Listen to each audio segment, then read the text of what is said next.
اب اس کے بعد سوال پیدا ہوتا ہے کہ یہ رات جو ہے مخفی کیوں رکھی گئی؟ تعین کے ساتھ کچھ معلوم نہیں یہ رات کون سی رات ہے، کون سی رات ہے، اس کا جواب تو میں بعد میں دوں گا کہ اس میں جو آراء ہیں مختلف، لیکن یہ کہ اس کو کیوں مخفی رکھا گیا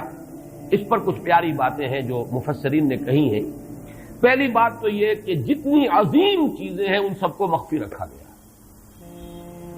قیامت کب آئے گی؟ مخفی آئے گی، یہ یقینی ہے۔ کب آئے گی؟ یہ تو ان امور میں سے ہے کہ جس کا علم نبی اکرم صلی اللہ علیہ وسلم کو بھی نہیں دیا گیا، جبرائیل کو بھی نہیں دیا۔ چنانچہ حدیث جبرائیل میں واضح طور پر الفاظ موجود ہیں، وَمَا الْمَسْئُولُ عَنْهَا بِأَعْلَمَ مِنَ السَّائِلِ، کچھ معلوم نہیں، نہ سائل کو معلوم نہ مسئول کو معلوم قیامت کب آئے گی۔ اب یہ عظیم حقیقت مخفی رکھا گیا اور اس کا خاص طور پر ذکر کیا گیا سورہ طٰہٰ میں، اکاد اخفیھا لتجزی کل نفس بما تسعی۔ اگر تعین کر دیا جاتا تو جو قریب کے زمانے کے لوگ ہوتے وہ تو خوب پھر محنت کرتے آخرت کے لیے،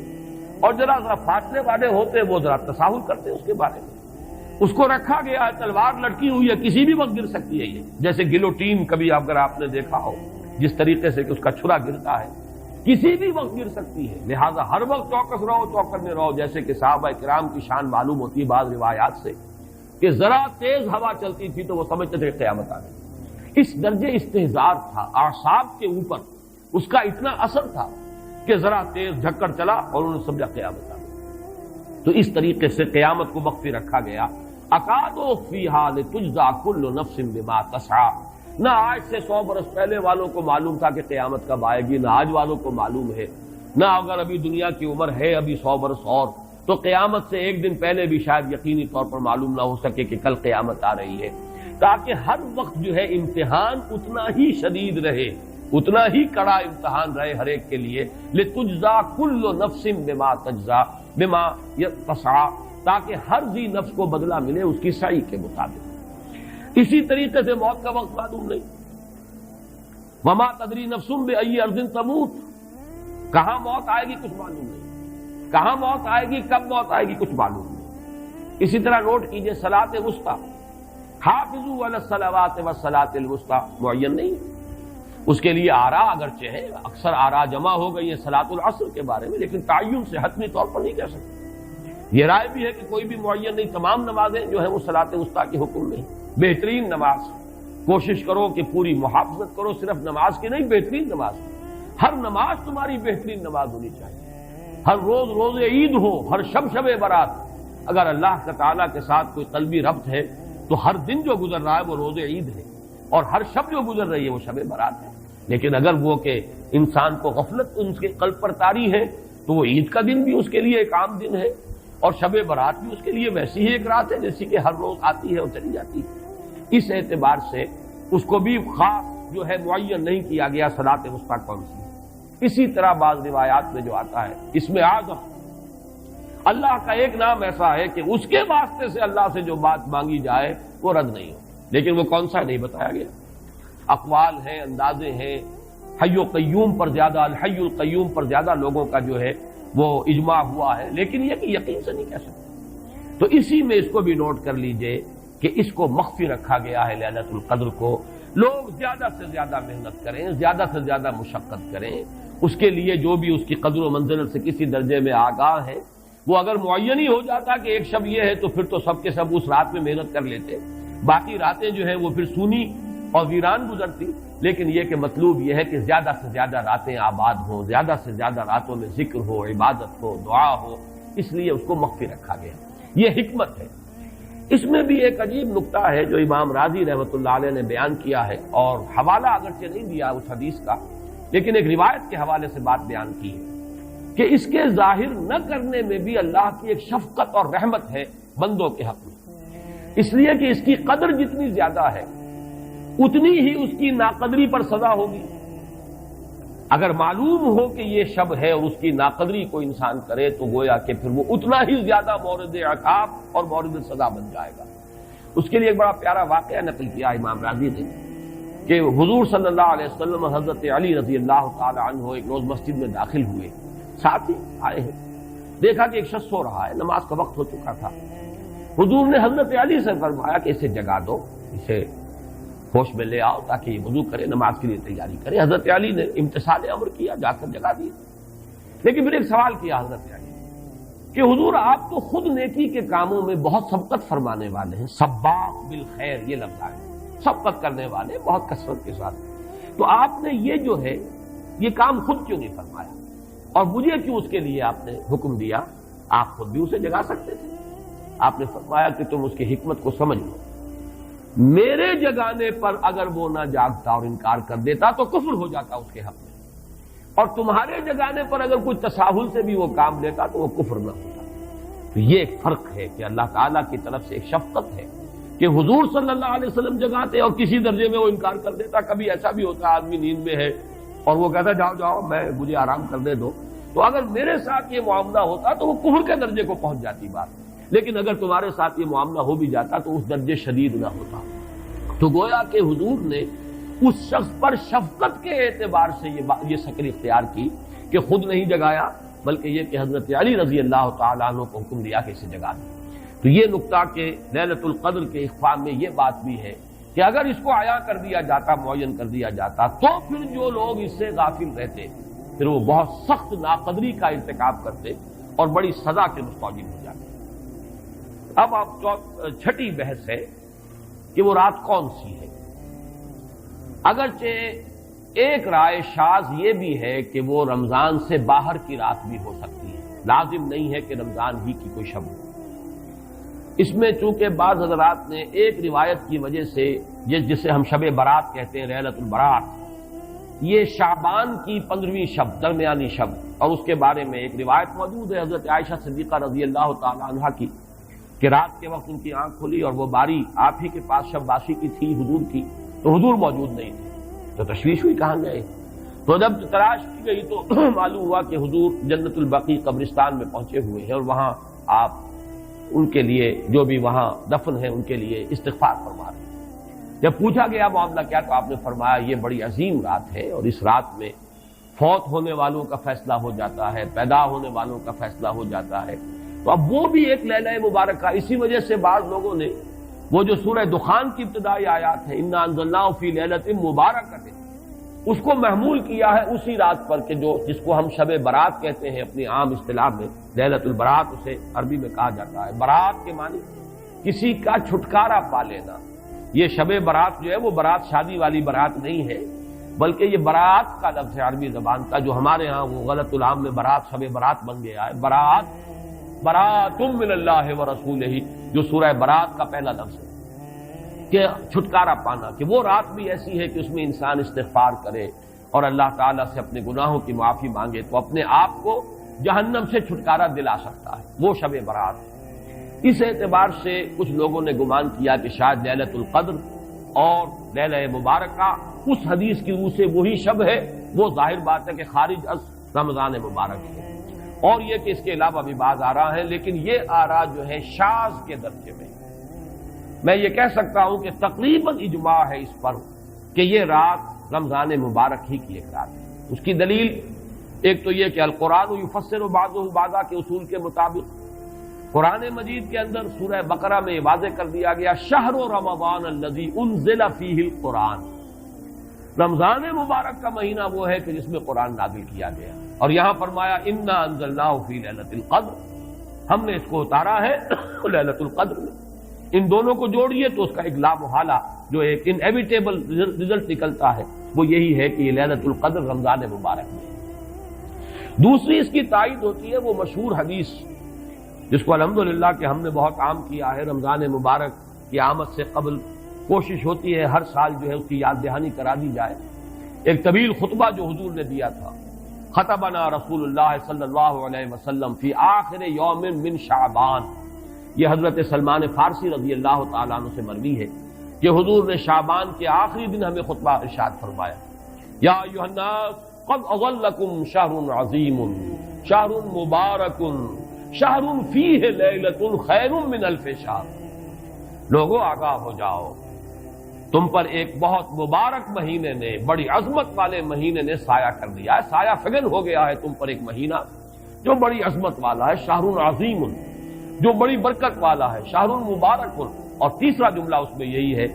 شہر فیہ لیلۃ خیر من الف شہر، وہ مہینہ کہ جس میں ایک رات وہ بھی ہے کہ جو 1000 مہینوں سے افضل ہے۔ ان دونوں چیزوں کے حوالے سے تقریباً دلائل بھی موجود ہیں، اور ویسے یہ کہ جیسا کہ میں عرض کر چکا ہوں اجماع ہے کہ یہ رمضان مبارک ہی کی ایک شب ہے، لیکن رمضان مبارک کی کون سی شب ہے اس پر بعض مفسرین نے تو لکھا ہے کہ 40 قول ہیں۔ چنانچہ صاحب تفسیر مظہری قاضی ثناء اللہ پانی پتی نے، میں نے وہ تفصیل تو نہیں پڑھی، کہ 40 قول نقل کیے، لیکن امام راضی نے جو 9 قول نقل کیے ہیں وہ میں تیزی کے ساتھ آپ کو سنا دیتا ہوں۔ ابن رزین رحمہ اللہ کا قول یہ ہے کہ رمضان کی پہلی شب ہے۔ حضرت حسن بصری رحمت اللہ علیہ، یہ ہے تابعین میں سے، اس لیے میں رضی اللہ عنہ نہیں کہہ رہا، رحمت اللہ علیہ، حضرت حسن بصری رحمت اللہ علیہ کی رائے ہے کہ یہ 17ویں شب ہے، یعنی وہ شب کہ پھر جس کے اگلے دن جو ہے وہ غزوہ بدر ہوا ہے، یوم الفرقان۔ حضرت انس رضی اللہ تعالی عنہ مرفوعاً روایت کرتے ہیں کہ یہ 19ویں شب ہے۔ محمد بن اسحاق جو بہت بڑے سیرت نگار ہیں حضور کے، ان کا قول ہے کہ یہ 21ویں شب ہے۔ حضرت عبداللہ ابن عباس رضی اللہ تعالی عنہما سے قول جو ہے مروی ہے کہ یہ 23ویں شب ہے۔ حضرت عبداللہ ابن مسعود رضی اللہ تعالی عنہ سے مروی ہے کہ یہ 24ویں شب ہے، اور اس کو میں ذرا اہمیت دیتا ہوں اس لیے کہ 24ویں شب جو ہے سورہ علق کی ابتدائی آیات کے نزول کے ضمن میں کچھ حساب کتاب کے جوڑنے سے 24ویں اور 25ویں شب کا بھی معاملہ جڑتا ہے، جو کہ میں نے آپ کو سورہ علق کے درس کے دوران بتایا تھا۔ اس کے بعد حضرت ابو ذر غفاری رضی اللہ تعالیٰ عنہ کا قول ہے کہ یہ 25ویں شب ہے۔ اس کے بعد حضرت ابی ابن کعب رضی اللہ تعالیٰ عنہ کا قول ہے، یہ وہ ہے جن کو کہ حضور نے خود فرمایا کہ اقرأہم ابی ابن کعب، قرآن مجید کے سب سے بڑے قاری حضرت ابی ابن کعب ہیں رضی اللہ تعالیٰ عنہ، اور ان کے بھی سینے پر آپ نے تھپکی دی تھی کہ ایک سوال کیا آپ نے کہ سب سے عظیم سورت کون سی ہے، اور جب انہوں نے صحیح جواب دے دیا سورہ فاتحہ، تو پھر یہ کہ اس پر حضور نے تھپکی دی کہ تمہیں اللہ تعالیٰ نے بہت صحیح مناسبت عطا کی ہے علم کے ساتھ۔ ان کی اور صحابہ میں سے بہت سے لوگوں کی رائے، یہاں تک کہ یہ کہا جا سکتا ہے کہ بقیہ اقوال جو ہیں وہ شاذ کے درجے میں ہے، اور یہ گویا کہ اگر اجماع نہ کہا جائے تو بہت حد تک اتفاق کے درجے میں ہے کہ یہ 27ویں شب ہے۔ اور اس 27ویں شب کے ضمن میں حضرت عبداللہ ابن عباس سے ایک روایت میں پہلے آپ کو بتا چکا ہوں کہ 23ویں شب ہے، لیکن 27ویں شب کے ضمن میں جو مختلف روایات حضرت عبداللہ ابن عباس رضی اللہ تعالی عنہما سے مروی ہیں، ان میں بھی کچھ لطیف نکات ہیں، وہ میں بعد میں بیان کروں گا۔ اس کے بعد ایک شاذ قول اور بھی ہے کہ یہ 29ویں شب ہے۔ تو یہ گویا کہ 9 ہے اقوال، ان میں سے بعض جلیل القدر صحابہ کے ہیں، عبداللہ ابن مسعود، ابو ذر غفاری، ابن عباس، ابی ابن کعب، لیکن یہ ہے کہ سب سے زیادہ جو اتفاق اگر اجماع نہ کہا جائے تو 27ویں شب پر ہے۔ اس 27ویں شب کے بارے میں حضرت عبداللہ ابن عباس نے 3 نکتے بیان کیے۔ ایک نکتہ تو یہ ہے کہ یہ پوری سورہ مبارکہ جو ہے سورۃ القدر، اس میں 30 الفاظ ہیں، اور ان 30 الفاظ میں سے 27واں لفظ ہے ہی حتی مطلع الفجر، یہ 27واں ہے۔ اس کے اعتبار سے گویا کہ انہوں نے ایک ربط قائم کیا ہے کہ یہ 27ویں شب ہے۔ ایک بات انہوں نے یہ کہی ہے کہ اللہ تعالیٰ کو وطر محبوب ہے، اللہ وطر و یحب الوطر، اللہ خود بھی اکیلا ہے اور وطر کو پسند کرتا ہے۔ پھر یہ کہ وطر جو ہے اب رمضان مبارک کے اندر اگر وہ وطر شمار کیے جائیں گے تو 14-15 وطر بن جائیں گے، لیکن اس میں چونکہ آخری عشرے کے بارے میں بہت سی روایات جو ہیں ان کا تقریباً اجماع ہو جاتا ہے کہ آخری عشرے میں، تو آخری عشرے میں بھی 5 وطر آئیں گے، 21ویں، 23ویں، 25ویں، 27ویں، 29ویں۔ لیکن حضرت عبداللہ ابن عباس کہتے ہیں کہ 7 کا ہندسہ اللہ تعالیٰ کو بہت پسند ہے، اور بہت سی چیزیں جو ہیں عالم تکوینی میں بھی اور عالم تشریعی میں بھی بہت سی چیزیں وہ ہیں کہ جو 7 کے ہندسے کے ساتھ وابستہ ہیں۔ 7 آسمان ہیں، 7 زمینیں ہیں، ہفتے کے 7 دن ہیں، طواف کے 7 شوط ہیں، سعی بین صفا والمروہ وہ بھی 7 مرتبہ ہے، ادھر سے ادھر، ادھر سے ادھر 7۔ اسی طریقے سے سجدے کے اعضاء بھی 7 ہیں، تو اس سے انہوں نے پہلے وطر اور وطر کے بعد 7 کا حصہ، رمضان کے آخری عشرے کی وطر راتیں اور ان میں 7ویں رات یعنی 27ویں شب، وہ اپنے اس حساب کتاب سے بھی، اور جب انہوں نے یہ بات بیان کی تو حضرت عمر رضی اللہ تعالی عنہ نے ان کی تحسین کی تھی۔ آخری بات اور بھی کہی گئی ہے کہ لیلۃ القدر جو ہے اس کے اندر حروف کو اگر شمار کیا جائے تو 9 بنتے ہیں، اور یہ لیلۃ القدر اس سورہ مبارکہ میں 3 مرتبہ آیا ہے۔ انا انزلناہ فی لیلۃ القدر وما ادراک ما لیلۃ القدر لیلۃ القدر خیر من الف شہر، اس اعتبار سے بھی 3 کو ضرب دی جائے 9 سے تو وہ بھی 27 کا عدد بنتا ہے۔ بہرحال یہ میں نے جیسا کہ عرض کیا تھا کہ ان کا کوئی تعلق نہ صرف سے ہے، نہ نحو سے ہے، نہ روایات سے، لیکن بہرحال حضرت عبداللہ ابن عباس کا ایک ذوق ہے، اس کو آپ ذوقی باتیں بھی کہہ سکتے ہیں، لیکن یہ کہ حضرت عبداللہ ابن عباس کی ذوقی بات ہے، لہذا اس کا کم سے کم تذکرہ ہو جانا چاہیے۔ ایک بحث یہ ہے کہ اہیا باقیۃ ام لا، کیا یہ رات جو اس کی عظمت تھی یہ باقی ہے یا صرف وہی رات جو تھی جس میں کہ قرآن مجید نازل کیا گیا وہی عظمت کی حامل تھی؟ انا انزلناہ فی لیلۃ القدر، یا یہ کہ اب بھی ہر سال یہ رات آ رہی ہے تو اسی عظمت کی حامل ہے، اسی قدر و منزلت کی، اسی برکت کی حامل ہے؟ اس پر بھی تقریباً ایک اجماع ہے کہ یہ لیلۃ القدر باقی ہے، ہر سال آتی ہے۔ اس کے ضمن میں بلکہ میں چاہتا ہوں کہ اپنے قول کی تصحیح کر دوں کہ میں ایک رائے میں نے ابتدائی دور میں بیان کی ہے اپنے بعض خطبات میں، تقاریر میں، اور وہ جیسا کہ ایک خطیبانہ انداز ہوتا ہے، قرآن مجید کی عظمت کے بیان کے ضمن میں یہ باتیں، یہ بھی نقطے کے درجے کی باتیں ہوتی تھی اور وہ میں بیان کرتا رہا ہوں کہ قرآن ہے اصل عظمت کی حامل شے، جس رات میں یہ قرآن نازل ہوا وہ لیلۃ القدر بن گئی، گویا کہ لیلۃ القدر کی عظمت جو ہے وہ قرآن کی عظمت سے مستعار ہے۔ جس مہینے میں یہ نازل ہوا وہ مذہب جو وہ مہینہ جو ہے مبارک ہو گیا، شہر المبارک، اور وہ مہینہ جو ہے وہ روزے کی عظیم عبادت کے لیے مختص کر لیا گیا۔ اسی طریقے سے جو دن اس کی تعلیم کے لیے خاص کیا گیا، جو جمعے کا دن جو ہے وہ در حقیقت تعلیم قرآن کے لیے، یتلو علیہم آیاتہ ویزکیہم ویعلمہم الکتاب والحکمہ، جو حضور کا عمل تھا اسی کو دوام عطا کیا گیا ہے خطبہ جمعہ کی صورت میں۔ وہ دن جو ہے وہ سید الایام بن گیا کہ ہفتے کے دنوں میں وہ سردار دن ہے، جمعے کا دن جو ہے وہ سردار ہے تمام دنوں میں۔ یہ بات اپنی جگہ پر صحیح ہے جہاں تک اصولی اعتبار سے، لیکن میں اس میں جو تصحیح کر رہا ہوں جزوی طور سے وہ یہ ہے کہ لیلۃ القدر کی عظمت جو ہے وہ خود اپنی جگہ پر ہے، فی نفسہا ہے، اپنے ہی مقام پر ہے، اپنی جگہ ہے، بجائے خود، جسے کہتے ہیں فارسی میں بجائے خود عظمت کی حامل ہے۔ اور اس کی عظمت کا مقام یہ بھی ہے کہ اس میں فیہا یفرق کل امر حکیم، تمام معاملات جو ہیں اللہ کے فیصلے جو ہیں ان کو ایشو کر دیا جاتا ہے، وہ گویا کہ حوالے کر دیے جاتے ہیں، وہ فیصلے صادر ہو جاتے ہیں اللہ تعالیٰ کی جناب سے، تو یہ اس کی عظمت قدیم ہے۔ قرآن کا نزول اس کے ساتھ شامل کیا گیا ہے کہ اس عظیم رات کا انتخاب کیا گیا ہے قرآن کے نزول کے لیے۔ یہ میں چاہتا تھا کہ اپنے ان سابقہ بیانات کے ضمن میں یہ تصحیح جو ہے میں آپ کو نوٹ کرا دوں۔